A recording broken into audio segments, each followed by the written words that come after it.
क्या आप कभी एक ही विचार में घंटों तक फंसे रहते हैं? क्या आप एक नई योजना बनाते तो हैं लेकिन उसे कभी शुरू ही नहीं कर पाते?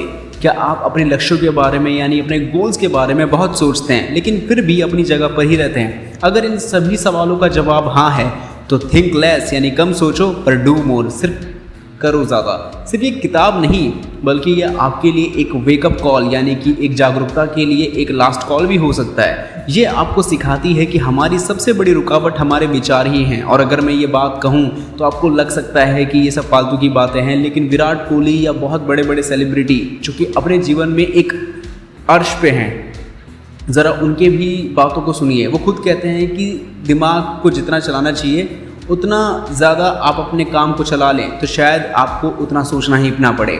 हम एक ऐसी यात्रा पर हैं जो हमको ना जाने ये चीज़ कितनी बार बताती है कि क्या ये यात्रा सफल होगी, क्या ये यात्रा सही भी है, ऐसे न जाने कितने सवाल। तो अब हम एक ऐसी यात्रा हैं या ऐसी यात्रा पर हैं जो आपको ये जानने में मदद करेगी कि कैसे आप अपने जीवन के अत्यधिक सोचने की आदत को यानी ज़्यादा सोचने की आदत को बदल कर एक ऐसा जीवन जी सकते हैं जहां आप ज़्यादा काम करते हैं, ज़्यादा हासिल करते हैं, ज़्यादा खुश रहते हैं। ये कहानी आपको बताती है कि आप सिर्फ सोचने के लिए नहीं बल्कि काम करने के लिए बने हैं। इसको हम भागों के हिसाब से समझेंगे और ये भी समझेंगे कि ये काम कैसे करेगा। तो पहला भाग है विश्लेषण के जाल से थोड़ा बाहर निकलिए, ओवरकमिंग एनालिसिस पैरालिसिस। किताब का सबसे पहला और महत्वपूर्ण सिद्धांत यह है कि हम अक्सर ज़रूरत से ज़्यादा सोचकर खुद को काम करने से रोक लेते हैं। इसे लेखक विश्लेषण का पक्षाघात यानी एनालिसिस पैरालिसिस भी कहते हैं, जिसका मतलब है कि हम किसी भी काम को शुरू करने से पहले इतना ज़्यादा एनालिसिस करने लगते हैं कि हम कभी उसे शुरू ही नहीं कर पाते। और ये कैसे होता है? मान लो कि आप एक ब्लॉग शुरू करना चाहते हैं, ब्लॉग लिखने वाला, वो व्लॉगिंग हेलो गाइस वाला नहीं, तो आप घंटों ये सोचने में बिताते हैं मुझे किस विषय पर लिखना चाहिए, क्या मेरा लेखन लोगों को पसंद आएगा, मुझे कौन सा प्लेटफॉर्म इस्तेमाल करना चाहिए, क्या मुझे पहले एक लोगो बनाना चाहिए, मैं कब और कैसे पोस्ट करूँगा। ये सवाल का जवाब ढूंढने के चक्कर में आप सच्चाई ये है कि आप उसे कभी शुरू ही नहीं कर पाएंगे और सिर्फ सोचते रहेंगे और काम कभी नहीं होता। और ये क्यों होता है? हमारे मन का डर।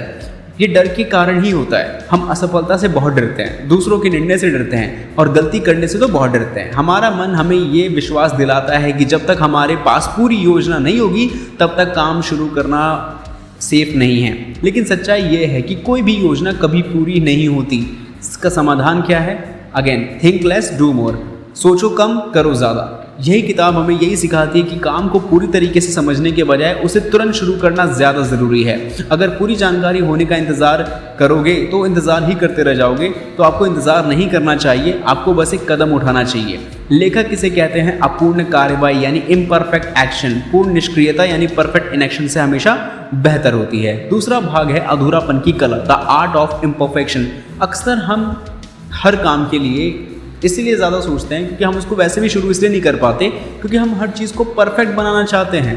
हम चाहते हैं कि हमारा लेख सबसे अच्छा हो।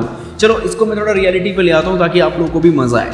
फिल्म में आते हैं। बॉलीवुड इंडस्ट्री के अंदर दो आर्टिस्ट हैं यानी दो ऐसे एक्टर्स हैं। जैसे पहले आते हैं जिसको हम मिस्टर परफेक्शनिस्ट भी कहते हैं, जिनका नाम है आमिर खान। ठीक है, वो अपनी फिल्म 4 साल में, 5 साल में, 2 साल में, 3 साल में एक बार ही लाते हैं, लेकिन उनकी फिल्म आती है तो ब्लॉकबस्टर कर जाती है। जैसे रिसेंटली दंगल उनकी फिल्म इतनी अच्छी थी, फिर सीक्रेट सुपरस्टार, कहीं भी चले आखिर वो एक तरीके से सफल मानी जा रही है बॉक्स ऑफिस के नंबर पे भी, पैसे कमाने के मामले में भी और ऑडियंस को पसंद आने के मामले में भी।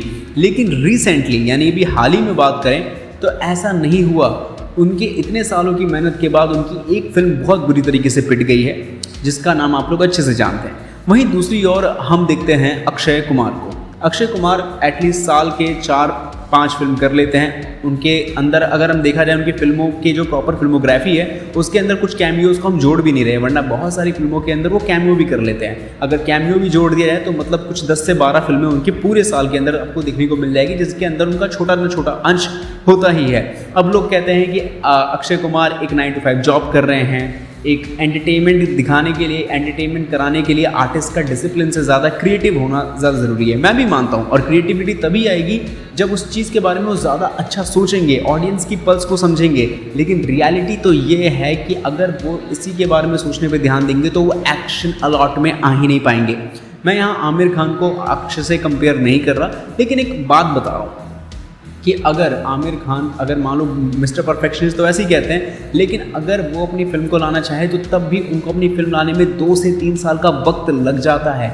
वहीं अक्षय कुमार की अगर फिल्मोग्राफी देखें तो वो उस 2 से 3 साल के वक्त में 4 फिल्मों के हिसाब से भी 12 फिल्में कर लेती हैं। अब 12 फिल्में सुपर फ्लॉप तो नहीं हो सकती, कुछ फिल्में एजुकेशनल भी होगी, कुछ फिल्में सामाजिक भी होंगी, कुछ फिल्में जो है यहाँ पे एक कह सकते हैं कि इंडिपेंडेंस से रिलेटेड होगी, आज़ादी से रिलेटेड होगी।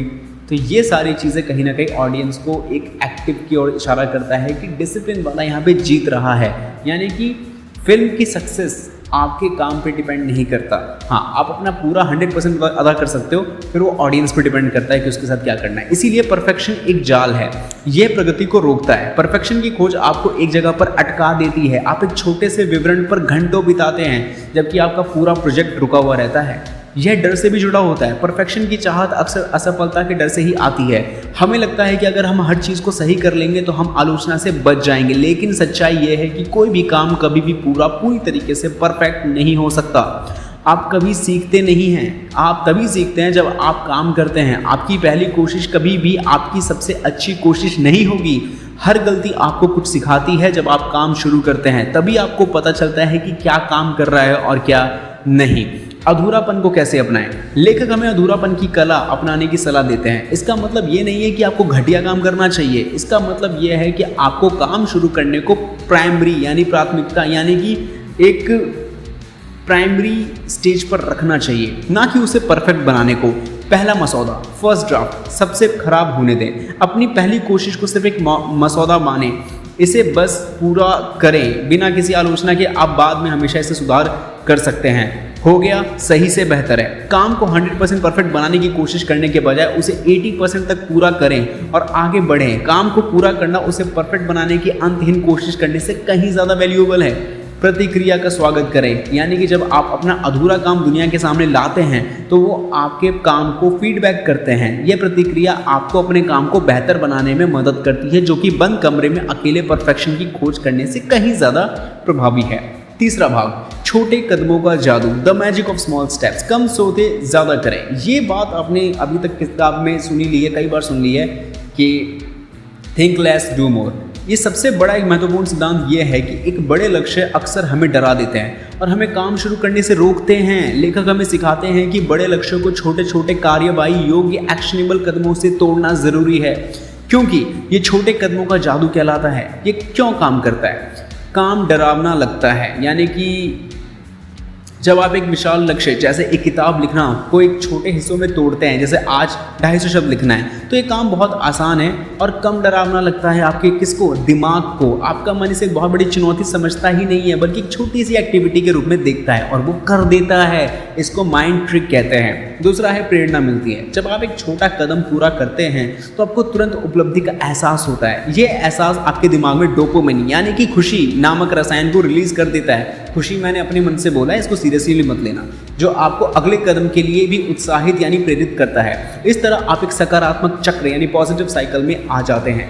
तीसरा है विश्लेषण का पक्षाघात या खत्म होना। छोटे कदम आपको तुरंत काम करने के लिए मजबूर करते हैं। आप इतना ज़्यादा नहीं सोच पाते कि आपको क्या करना चाहिए, क्योंकि आपके पास पहले से ही एक बहुत ही स्पष्ट और सरल कार्य होता है। कैसे करें इसे? अपने लक्ष्य को तोड़ें। अपने बड़े लक्ष्यों को छोटे प्रबंधनीय इमेजिनेबल कार्य मतलब मैनेजेबल कार्यों में तोड़े। जैसे एक उदाहरण देता हूँ, फिट होना एक बड़ा लक्ष्य है, मतलब फिट बॉडी फिट की बात हो रही है। इसे आप छोटे कदमों में तोड़ सकते हैं। आज 15 मिनट टहलना या आज शाम को सोडा नहीं पीऊंगा। सबसे आसान तरीके से शुरू कर सकते हैं। कैसे? अपने लक्ष्य का सबसे आसान और सबसे छोटा हिस्सा खोज लो और बस उसे करो। अगर आपको एक मुश्किल इमेज बनाना है या मान लो एक किसी को ईमेल भेजना है, बहुत मुश्किल है, तो बस कंप्यूटर खोलो। बस इतना ही। अक्सर एक बार जब आप शुरू कर देते हैं तो काम अपने आप करना एक फ्लो में आ जाता है। हर दिन एक छोटा कदम उठाएं। हर दिन अपने लक्ष्य की ओर एक छोटा सा कदम उठाना डिसाइड करें। ये एक दिन में बहुत ज़्यादा काम करने से ज़्यादा इफेक्टिव है। यानी छोटे कदम बड़े लक्ष्य तक पहुंचाने का सबसे विश्वसनीय तरीका है। वह आपको आगे बढ़ाते रहते हैं, भले ही धीरे ही सही। चौथा भाग, कार्यवाही के लक्षण, द मोमेंट ऑफ एक्शन। किताब का यह भाग हमें एक और बहुत ज़रूरी सबक सिखाता है। सोचने और काम करने के बीच का समय सबसे बड़ा दुश्मन होता है। लेखक इस समय को कार्यवाही के क्षण के नाम से भी कहते हैं। एक छोटा सा समय होता है जब आपके पास कोई विचार आता है या जब आप जानते हैं कि आपको क्या करना है। ये क्या है? मान लो कि आप अपने घर को साफ करने के बारे में सोचते हैं। इस विचार को आने के 5 सेकंड बाद आपका दिमाग ये सोचना शुरू कर देता है, मैं बहुत थका हुआ हूँ, इसे कल कर सकता हूँ, या काम बहुत बड़ा है। इन्हीं 5 सेकंड में आपका दिमाग आपको बहाने देना शुरू कर देगा और आपको काम करने से रोक देता है। तो इसका सॉल्यूशन क्या है? लेखक का यह सिद्धांत बहुत सरल है कि जब आपके पास कोई विचार या कोई प्रेरणा आती है तो बिना सोचे समझे तुरंत काम करें। उन 5 सेकंड के भीतर आपको एक छोटा सा कदम उठाना है। अगर आपको लगता है कि आपको कसरत करनी चाहिए तो बिना सोचे बस अपने जूते पहन लें। अगर आपको किसी को ईमेल भेजना है तो बिना सोचे लैपटॉप खोल ले और पहला शब्द टाइप करना शुरू कर दो। अगर आपको कमरे को साफ करना है तो बिना सोचे एक चीज़ उठाएं और उसे सही जगह पर रख दो। ये टेक्निक का उद्देश्य आपके दिमाग को तर्क करने और बहाने बनाने का मौका ही ना देना है। बस आप अपने काम को करने के लिए मजबूर कर देते हैं जब अपने मन को, इससे पहले कि आपका आंतरिक मन आपको रोक सके। ये एक साइकोलॉजी भी है कि ये सिद्धांत हमारे मनोविज्ञान पर आधारित है। एक बार जब आप कोई काम शुरू कर देते हैं तो उसे पूरा करने की संभावना बहुत ज़्यादा बढ़ जाती है। इसे ज़ैगर्निक प्रभाव यानी ज़ैगर्निक इफेक्ट भी कहते हैं, जिससे हमारा दिमाग अधूरे काम को पूरा करने के लिए अपने आप ही प्रेरित होने लगता है। 5वां भाग, अपने भीतर के आलोचक को शांत करना। जब भी हम कोई नया काम शुरू करते हैं तो हमारे भीतर एक आवाज़ आती है जो हमें रोकती है। स्टीवन सीगर इसे आंतरिक आलोचक, इनर्टिक क्रिटिक भी कहते हैं। और यही आवाज़ है जो कहती है तुम इसके लायक नहीं हो, ये विचार मूर्खतापूर्ण है या तुम असफल हो जाओगे। यह आलोचक ही अक्सर हमें ज़्यादा सोचने और कुछ ना करने पर मजबूर कर देते हैं। पर यह ऐसा होता क्यों है? कभी सोचा है? यह आलोचक अक्सर हमारे बचपन के एक्सपीरियंस और समाज से सीखे गए नेगेटिव संदेशों का परिणाम होता है। इसका काम हमें सुरक्षित रखना है, लेकिन यह हमें नई चीज़ों को करने से भी रोकता है क्योंकि इसमें असफलता का जोखिम ज़्यादा होता है। कैसे शांत करेंगे इसे? लेखक इस आलोचक को पूरी तरीके से खत्म करने के बजाय उसे पहचानने और उसकी शक्ति को कम करने पर ध्यान देते हैं। उसे एक अलग इकाई के रूप में देखते हैं। जब आपके भीतर का आलोचक बात करे तो उसे मैं के रूप में मत देखें, उसके बजाय सोचें कि ये एक अलग आवाज़ है। आप कह सकते हैं ओह मेरा आलोचक फिर से बात कर रहा है। यह आपको अपनी सोच से अलग होने में मदद करता है। उससे यह तर्क पर सवाल करें। जब आपका आलोचक कहे कि तुम ये नहीं कर सकते तो अपने आप से ही पूछें इसका क्या सबूत है। अक्सर इस सवाल के या इस आवाज़ के पीछे कोई वो तर्क नहीं रहता, लेकिन ये केवल डर होता है। उसे धन्यवाद दें और आगे बढ़ें। अपने आलोचक की आवाज़ को सुने, उससे थैंक यू भी कहें और वह आपकी रक्षा करने की कोशिश कर रहा है फिर भी यह काम करना जारी रखें। आप कह सकते हैं कि धन्यवाद मुझे याद दिलाने के लिए, लेकिन मैं फिर भी कोशिश करने जा रहा हूँ। अपने आंतरिक आलोचक को शांत करना एक धीमी प्रोसेस है, लेकिन यह आपको बताता है कि सोचना कम करने का मतलब ये नहीं है कि आप लापरवाह हो जाए, बल्कि यह है कि आप उन विचारों को कंट्रोल में रखें जो आपको रोक रहे हैं। 6वां भाग, निर्णय की गति, द स्पीड ऑफ डिसीजंस। बहुत ज़्यादा सोचने की हमारी आदत का एक बड़ा कारण यह है कि हम निर्णय लेने में बहुत ज़्यादा समय लगा देते हैं। किसी भी काम को करने की गति सीधे तौर पर निर्णय लेने की गति पर निर्भर करती है, ऐसा बहुत सारे प्रोफेसर्स ने कह दिया है। तो विश्लेषण का पक्षाघात यहाँ कैसे काम करता है? जब हमें कोई छोटा सा डिसीजन लेना होता है, जैसे क्या मुझे कोई कोर्स कर लेना चाहिए या मुझे इस ईमेल का जवाब तुरंत देना चाहिए, तो हम घंटों इस पर विचार करते रहते हैं। हमें सोचते हैं कि अगर हमने गलत निर्णय या गलत डिसीजन ले लिया तो क्या होगा, लेकिन ज़्यादातर समय कोई भी निर्णय ना लेना सबसे ज़्यादा नुकसान देता है। इसका सॉल्यूशन क्या है? लेखक का सिद्धांत सरल है, तुरंत और तेज़ी से निर्णय लें। आपको हमेशा सही निर्णय लेने की ज़रूरत है, आपको बस एक निर्णय लेने की ही तो ज़रूरत है। छोटे निर्णयों को तुरंत ले लो। जिन निर्णयों का बड़ा प्रभाव नहीं है, जैसे किसी को कोई आपसे लंबे समय से बात नहीं कर रहा था और आपने उसे एक मैसेज करना है कि भाई ये सोच रहे हो दिमाग में कि मैंने मैसेज करूँगा, मैं छोटा तो नहीं लगूंगा या वो मेरे बारे में क्या सोचेगा, तो ये चीज़ सोचने बजाय आप मैसेज टाइप करके छोड़ दो। अब अगला फीडबैक आने तक ही आपको नेक्स्ट के बारे में सोचना है, तो उन्हें तुरंत लें। उदाहरण के लिए, क्या मुझे आज टहलने जाना चाहिए? इसका जवाब हाँ या ना हो सकता है। ज़्यादा विश्लेषण ना करें, एक निर्णय लें और उस पर काम करना शुरू कर दें। 80% नियम का उपयोग करें। अगर आपके पास 100% जानकारी नहीं है लेकिन 80% जानकारी है तो डिसीजन ले लें। आपको कभी भी पूरी जानकारी नहीं मिल सकती। सही निर्णय अक्सर एक्सपीरियंस से ही आता है, जो तभी मिलेगा जब आप काम करना शुरू करेंगे। गलती को एक सबक माने। जब आप गलत निर्णय लेते हैं तो आप उसे अपनी असफलता ना माने, उसे सीखने का एक मौका माने।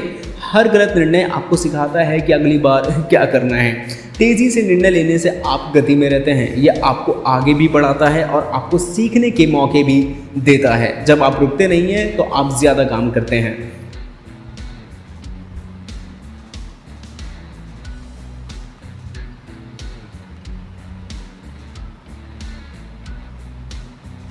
अब अंतिम भाग, निरंतरता की शक्ति, the power of consistency.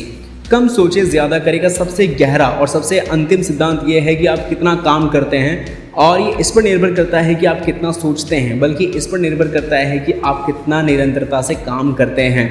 Consistency का मतलब है हर दिन थोड़ा थोड़ा काम करना, भले ही आप प्रेरित महसूस करो या ना करो। लेखक इस सिद्धांत को एक बहुत ही सरल शक्तिशाली विचार समझता है। एक दिन में 100% काम करने से बेहतर है कि हर दिन 1% काम किया जाए। ये क्यों ज़रूरी है? छोटे छोटे कोशिश बड़े परिणाम देते हैं। जब आप हर दिन सिर्फ 15 मिनट काम करते हैं तो एक साल में आप 90 घंटे हो जाता है। ये एक बड़ा काम है जो आपको बहुत आगे ले जा सकता है, आदत बनाता है। निरंतरता यानी कंसिस्टेंसी एक शक्तिशाली आदत बनाती है।